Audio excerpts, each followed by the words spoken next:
الجودة مش مجرد كلمة بتتقال، مش شعار بيترفع، مش حاجة ممكن نختلف عليها. الجودة يعني تجارب ونتائج وأرقام، ومن غير الحاجات دي مستحيل نوصل للمفهوم الأهم اللي كل العملاء بتسعى له. عشان كده في المراكب للصلب كنا حريصين من أول يوم على إنشاء معامل مركزية خاصة بينا وتطويرها بأحدث أجهزة ومعدات القياس والاختبار ذات الماركات العالمية في مجال تصنيع الصلب، وإسناد الإشراف على المعامل دي لخبراء ومتخصصين مدربين على أعلى مستوى. والاختبارات دي بتتقسم لأكتر من مرحلة: مرحلة فحص الواردات والخامات، وفيها بيتم تحليل الخامات الواردة للمصانع والمستخدمة في أفران الصهر. بيتم سحب عينات من الخامات وتمر بمراحل تجهيز على ماكينات التكسير والطحن لحد ما يوصل حجم حبيباتها إلى أقل من 50 مايكرون، وبعد كده بتتم عمليات الكبس داخل قوالب الألومنيوم أو الصهر في قوالب البلاتين. وفي النهاية بتتحط العينة على جهاز التحليل بالأشعة السينية إكس راي، وكمان بيتم تحديد نسبة الكربون والكبريت للخامات باستخدام أجهزة قياس نسبة الكربون والكبريت. ثانياً، مرحلة فحص بين العمليات والمنتج النهائي لمصنع الصهر، وفيها بيتم سحب عينات لتحليلها على أجهزة التحليل الطيفي اللي بتدي نتائج لأكثر من 22 عنصر، بالإضافة لتحليل النيتروجين اللي بيتم في أقل من 3 دقايق.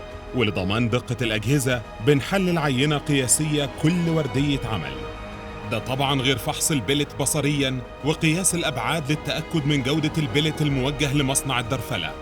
ثالثاً، مرحلة الفحص بين العمليات والمنتج النهائي لمصنع الدرفلة، وهي المرحلة اللي بيتسحب فيها عينات من منتجات الدرفلة لحديد التسليح واللفائف طبقاً للمواصفات القياسية المصرية والمواصفات الدولية وخطة أخذ العينات.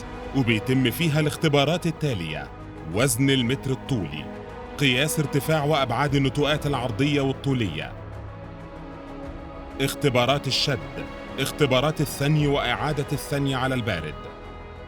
رابعاً، مرحلة الفحص النهائي للمنتج، وفيها بيتم تمييز حديد التسليح واللفائف بكروت مطابقة مكتوب عليها سجل الرابطة بداية من رقم الصبة المنتجة بمصنع الصهر لحد رتبة الصلب المنتجة بالدرفلة وكمان تاريخ الإنتاج. وعشان بنراعي المصداقية بيتم تسليم شهادة جودة للعملاء فيها نتائج جميع الاختبارات اللي تمت على المنتج.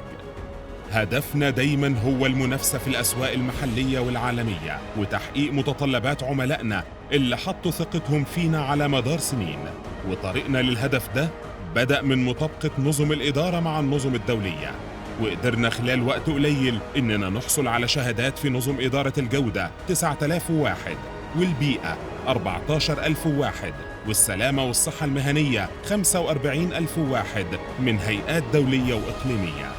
وكمان حصلنا على اعتماد كيرز في إنتاج المواصفات البريطانية BS 4449 اللي بتسمح لنا بتوريد المنتجات إلى السوق البريطاني والأسواق المشابهة، بالإضافة لحصولنا على الاعتماد الخاص بدولة رومانيا.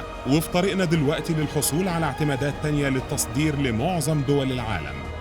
وكمان بنشارك في اختبارات الكفاءة المهنية التي تتم بين المعامل على مستوى دولي بواسطة منظمة ASTM الأمريكية في مجال الاختبارات الكيميائية، وده غير حصولنا على شهادة الاعتماد الدولي للمعامل طبقاً لمواصفة ISO 17025. المراكب للصلب، قوي حياتك.